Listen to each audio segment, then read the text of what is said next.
Apapun kan ku lakukan untuk dirimu sayang, oh menjaga hatiku. Oh, karena bersamamu semua terasa indah. Mudah-mudahan hatiku terlanjur siang. Janjiku takkan ku lepas wahai kau bidadariku dari surga untuk selamanya.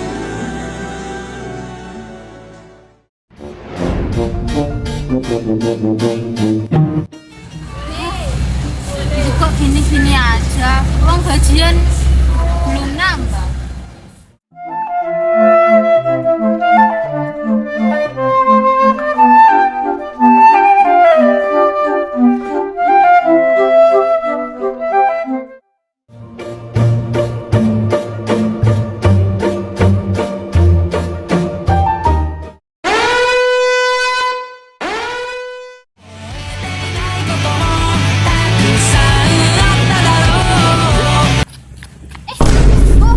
Ngapain kamu ngambil tas saya?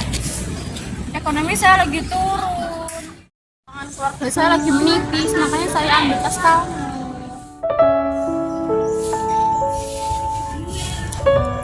Ini, serahin dulu. Ayo ikut saya ke koperasi. Di sana kamu bisa pinjam uang. Baik. Udah, ayo ikut saya. Mau kemana nih? Mau ke koperasi. Koperasi yang mana? Koperasi. Kenapa harus di koperasi? Kenapa gak ke koperasi syariah aja? Koperasi syariah itu apa?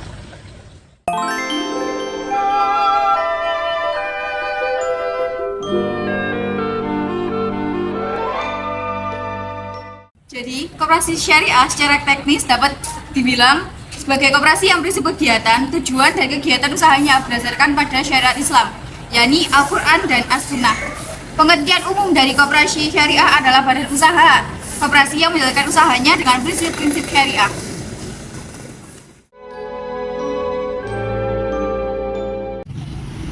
Emang perbedaan koperasi biasa sama koperasi syariah itu apa sih?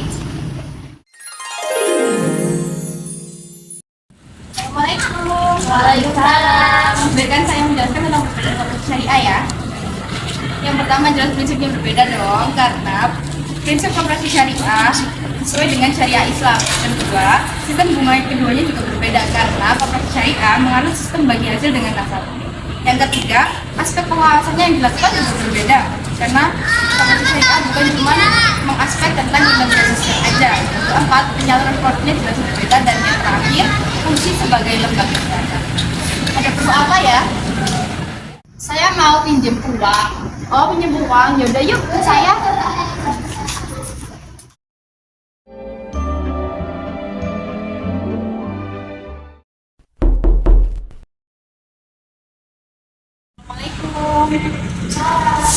Ini ada yang cari, ada perlu. Ada perlu apa ya? Jadi begini, teman saya lagi kesusahan dan dia butuh pinjaman uang. Oh iya, silakan duduk dulu. Boleh nggak saya tanya, sejarah koperasi syariah itu apa? Di Indonesia, koperasi syariah atau nilai Islam hadir pertama kali dalam bentuk paguyuban usaha bernama Syarikat Dagang Islam atau SDI.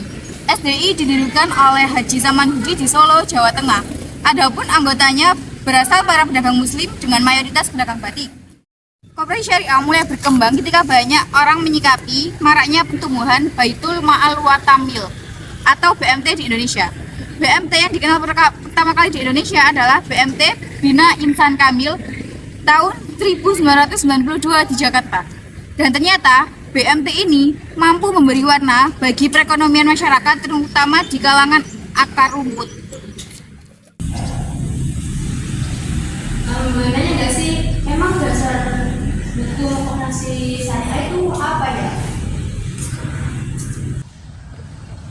Dasar hukum koperasi syariah. Dasar hukum koperasi syariah berdasarkan pada 3 hal. Yang pertama adalah Al-Quran dan hadis, terutama tentang prinsip saling tolong menolong. Yang kedua adalah Pancasila dan UUD 1945, terutama sila kelima Pancasila yang artinya adalah keadilan sosial bagi seluruh masyarakat Indonesia. Dan yang ketiga adalah Peraturan Menteri Koperasi dan Usaha Kecil Menengah KUKM nomor 16 garis miring per garis miring M.UKM garis miring 9 garis miring 2015 tentang pelaksanaan kegiatan usaha simpan pinjam dan pembiayaan syariah oleh koperasi. Oh gitu ya. Jenis dan kegiatan usaha yang dijalankan koperasi syariah itu apa saja sih? Kegiatan dan usaha koperasi syariah.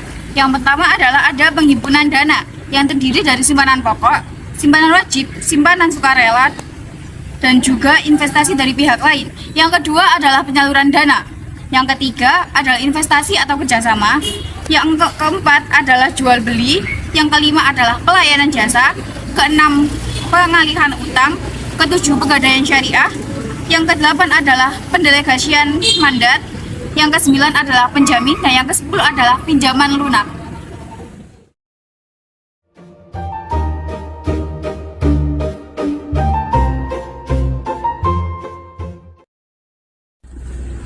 Oke, kalau gitu saya akan proses dulu ya. Din, itu di koperasi syariah juga ada manfaat dan hikmahnya juga. Manfaat dan hikmahnya itu apa saja ya? Yang terakhir adalah hikmah dan manfaat koperasi syariah. Hikmah dan manfaat koperasi syariah terdiri dari 7 macam. Yang pertama adalah mendorong dan mengembangkan potensi dari setiap anggota serta meningkatkan kesejahteraan ekonomi masyarakat secara umum berdasarkan prinsip-prinsip syariah Islam. Yang kedua adalah meningkatkan kualitas sumber daya manusia, terutama pengurus dan anggota koperasi syariah akan lebih profesional. Yang ketiga adalah meningkatkan perekonomian nasional yang merupakan usaha bersama berdasarkan atas demokrasi. Yang keempat adalah menghubungkan penyedia dana dengan pengguna dana sehingga pemanfaatan ekonomi menjadi lebih optimal. Yang kelima adalah memperkuat keanggotaan koperasi sehingga saling kerjasama dan melakukan pengawasan terhadap operasional koperasi.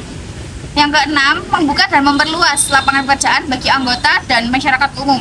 Dan yang terakhir adalah membantu tumbuh dan berkembangnya usaha kecil, mikro, dan menengah para anggota koperasi. Jadi untuk teman-teman semuanya, jangan lupa untuk simpan pinjam di koperasi syariah ya. Sekian dari